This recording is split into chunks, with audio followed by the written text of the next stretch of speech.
आखिर कमल को वो ऐड करना ही पड़ा। हालात के हाथों वो इतना मजबूर हो चुकी थी, उसके पास पैसे भी बहुत कम बच रहे थे, इसलिए उसने फेस क्रीम का ऐड करने की हामी भर ली। चूंकि वो दिल से इस पर राजी नहीं थी, इसलिए शूटिंग के दौरान बार बार रीटेक्स करना पड़ रहे थे। जब चौथी दफा भी उसकी डायलॉग डिलीवरी डायरेक्टर को मुतासिर न कर पाई तो उसने चीखते हुए कमल से कहा, बीबी ये क्रीम मुफ्त में नहीं बेच रही हो, थोड़ा ख्याल करो और स्टाइल से बात करो। कमल ने उसकी बात सुनकर खून के घूंट पिए और मारे बांधे शूट मुकम्मल करवा दिया। घर आकर उसने अपना फैन पेज देखा और फिर वीडियो बनाने लगी। मुझे नहीं मालूम तुम सब मुझसे इतनी नफरत क्यों करते हो, क्यों लिखते हो इतने गंदे गंदे तबसरे। मैं बुरी हूँ मगर मुनाफिक नहीं। मैं जो कुछ करती हूँ खुलेआम करती हूँ, सबके सामने करती हूँ। घरों में बैठकर पर्दों में छुपकर खराब काम करने वाली औरत नहीं हूँ मैं। मुझे फर्क नहीं पड़ता तुम सबकी बातों से। मैंने जो करना है वो करूंगी। Love you all, good night. ये कहकर उसने कैमरा रिकॉर्डिंग बंद की और वीडियो अपलोड कर दी। अगली सुबह वो आंखों पर गॉगल्स चढ़ाए रिक्शे का इंतजार कर रही थी कि उसके पास ही खड़ा एक 25 साल नौजवान उसे बड़े गौर से देखकर उसके पास आया। मैम प्लीज एक बात पूछ सकता हूँ? नौजवान ने झिझकते हुए बात शुरू की। जी, कमल ने रूखे अंदाज में जवाब दिया। आप कमल बलोच हैं? नौजवान ने इश्तियाक से पूछा। हाँ, मगर तुमने कैसे पहचाना? कमल हैरान रह गई। मैंने फेसबुक पर आपका पेज लाइक किया हुआ है, मुझे आप बहुत पसंद हैं, आपके स्टेटस बहुत सच्चे होते हैं। नौजवान उसके पास आकर बोला। अच्छा, आपको मेरे स्टेटस पसंद हैं, लेकिन वो तो ज्यादातर मर्दों के खिलाफ होते हैं, उस पर तो गालियां पड़ती हैं मुझे। कमल ने तंजिया अंदाज में कहा। नहीं, वो मर्दों के खिलाफ नहीं बल्कि औरतों के हक में होते हैं। कोई तो है जो औरतों के हक के लिए बात करता है। नौजवान ने अदब से जवाब दिया। वाह वाह, आप उन चंद मर्दों से हैं जिन्हें मेरे स्टेटस पढ़कर मुझसे नफरत नहीं हुई। कमल ने कहा, मेरी माँ ने मुझे हमेशा औरत की इज्जत करना सिखाया है। मैं तो औरतों की एम्पावरमेंट के हक में हूँ। नौजवान जोश से बोला। मुझे तुमसे बात करके बहुत खुशी हुई। कमल ने मुस्कुरा कर कहा। मैम, मेरी एक ख्वाहिश पूरी कर देंगी? नौजवान ने जेब से मोबाइल निकालते हुए कहा। हाँ बोलो। कमल ने इधर उधर देखते हुए जवाब दिया। प्लीज एक सेल्फी लेना चाहता हूँ आपके साथ। नौजवान ने इजाजत मांगी। कमल ने मुस्कुरा कर इजाजत दी। नौजवान ने मुस्कुराते हुए उसके साथ सेल्फी ली और फिर बहुत शुक्रगुजारी से बोला, बहुत शुक्रिया मैम आपका। अब ये तुम फेसबुक पर लगाओगे? कमल ने पूछा। आप कहती हैं तो नहीं लगाता। वैसे मेरी ख्वाहिश है कि मैं दुनिया को दिखाऊं कि आज मेरी मुलाकात किससे हुई। मुझे आपसे मिलकर बहुत खुशी हुई। नौजवान ने जवाब दिया। इतने में एक रिक्शा कमल के पास आ गया। कमल ने रिक्शे में बैठते हुए जवाब दिया। इट्स ओके, लगा देना तस्वीर। कमल अपने कमरे में बैठी फेसबुक पेज को चेक कर रही थी कि रेहान आ गया। उसके पास बैठते हुए पूछा, क्या हो रहा है? दिन कैसा गुजरा? कुछ नहीं, स्टेटस अपडेट करने लगी हूँ। कमल ने कीबोर्ड पर उंगलियां चलाते चलाते जवाब दिया। फिर बोली, रेहान तुम्हें मालूम है आज मुझे कौन मिला? कौन?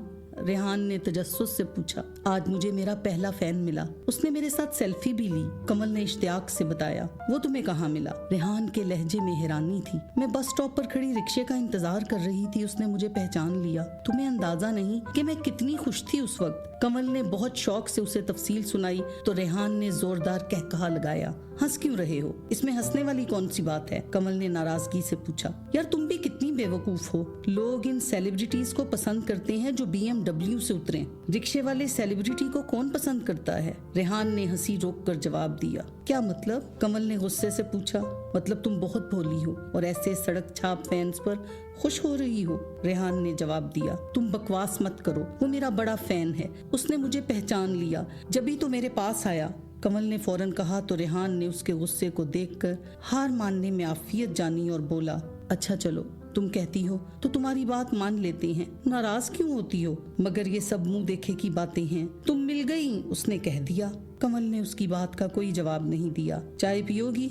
बनाने जा रहा हूँ। रेहान ने उठते हुए पूछा। पहले मेरा खून जलाते हो और फिर चाय का पूछते हो? जाओ, नहीं पीती।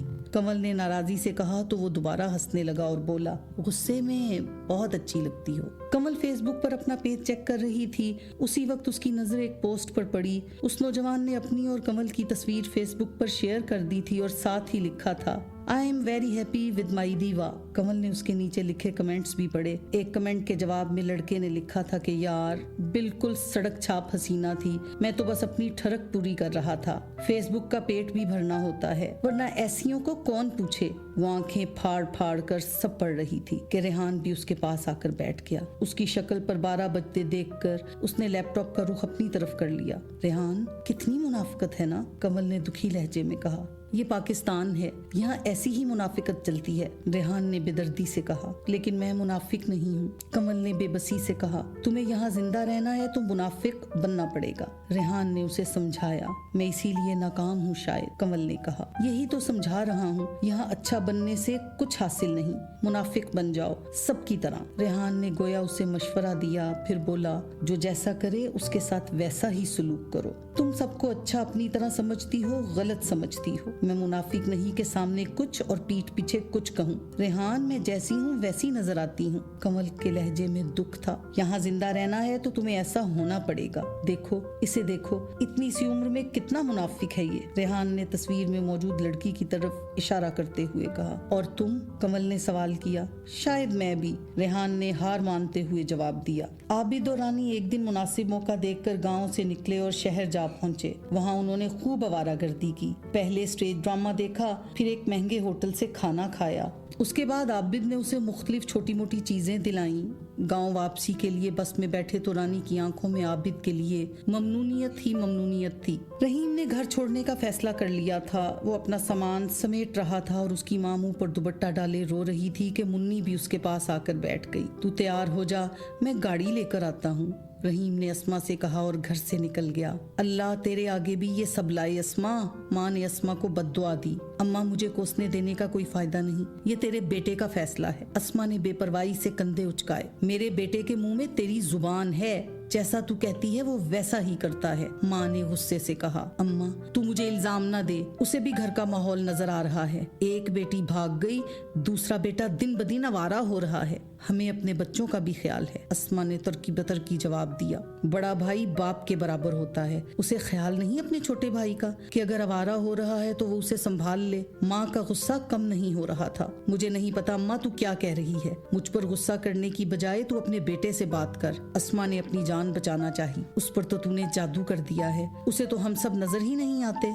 माँ ने उस पर इल्जाम लगाया। हाँ यही इल्जाम रह गया था तेरी तरफ से। बस अम्मा तुम हमेशा मुझे ही बुरा समझना, मुझसे कुछ ना कहो, जो कहना है अपने बेटे से बोलो, अस्मा ने कहा और अंदर चली गई। माँ बेबसी से बंधे हुए सामान को देखती रही। कमल अपने कमरे में बिस्तर पर लेटी हुई थी कि उसे घर वालों की याद ने सताना शुरू कर दिया। पहले तो वो इधर उधर करवटें लेती रही कि इससे छुटकारा मिल सके, लेकिन जब यादें हर तरफ से हमला आवर हुई तो उसने मुन्नी को फोन करने का सोचा और उसका नंबर मिला दिया। मुन्नी उस वक्त सो रही थी। तीसरी घंटी पर उसने फोन उठाया और सोई हुई आवाज में हेलो कहा। जवाबन कमल ने बहुत इश्तियाक से हेलो किया। कमल की आवाज सुनकर मुन्नी की आंखें पूरी तरह खुल गईं। उसने फौरन पूछा कि कौन? मुन्नी तेरी बाजी बात कर रही हूँ, कैसी है तू? कमल ने पुरजोश तरीके से कहा। फौजिया बाजी तुम कहाँ हो? मुन्नी ने हैरत से पूछा। मुन्नी तू ठीक है? और घर में सब कैसे हैं? अब्बा अम्मा और मुन्ना?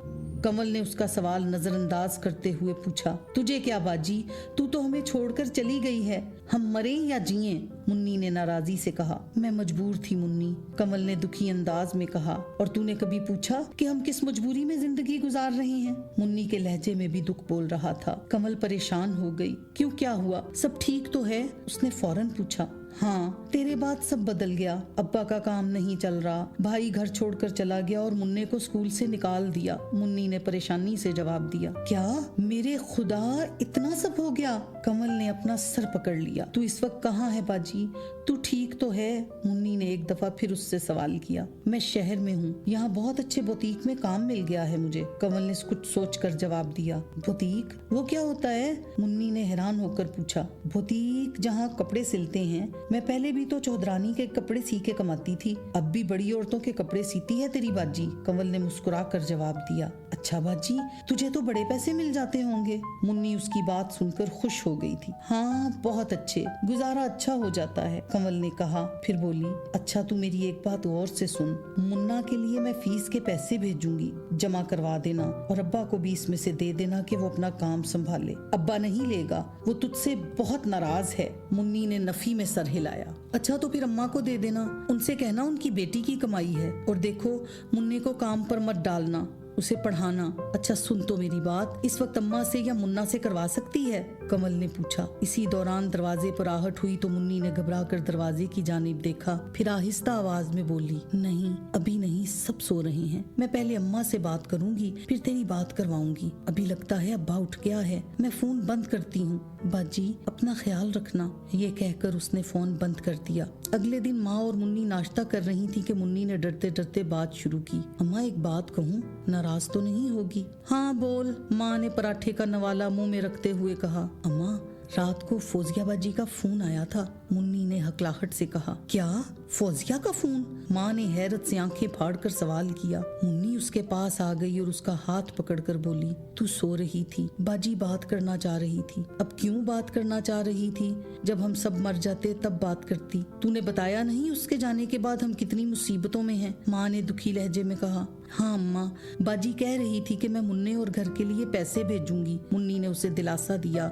वो कहाँ से पैसे भेजेगी? माँ ने ताज्जुब से सवाल किया। बाजी शहर में एक बड़ी दुकान पर कपड़े सीती है, मुन्नी ने इश्तियाक से जवाब दिया। हाय, फौजिया के होने से कितना कुछ अच्छा था, उसके जाते ही जैसे घर को नजर लग गई। भाई अलग हो गया, तेरे बाप का काम रुक गया, घर को जैसे नजर लग गई। माँ फौजिया को याद करके दुखी हो रही थी। आबिद ने दुकान पर जाते हुए घर के खर्च के लिए अपनी माँ के हाथ पर पैसे रखे। माँ ने इतने कम पैसे देखकर उसे झाड़ना शुरू कर दिया। अम्मा क्या करूँ, दुकान ही नहीं चल रही, तू छोटे से कहकर कुछ पैसे दुबई से मंगवा। आबिद ने नजरें चुराते हुए कहा।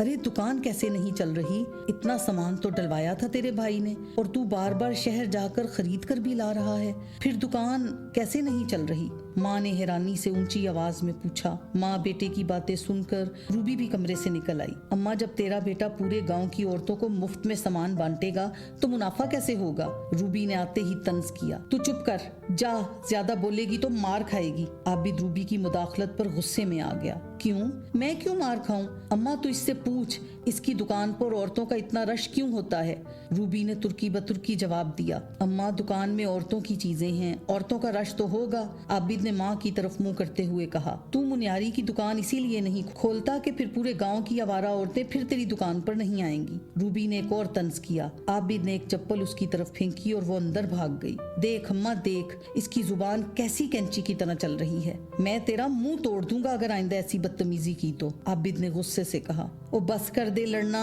मेरी बात का जवाब दे, पैसे क्यों कम हैं? माँ ने अपना सवाल दोहराया। क्या जवाब दूं?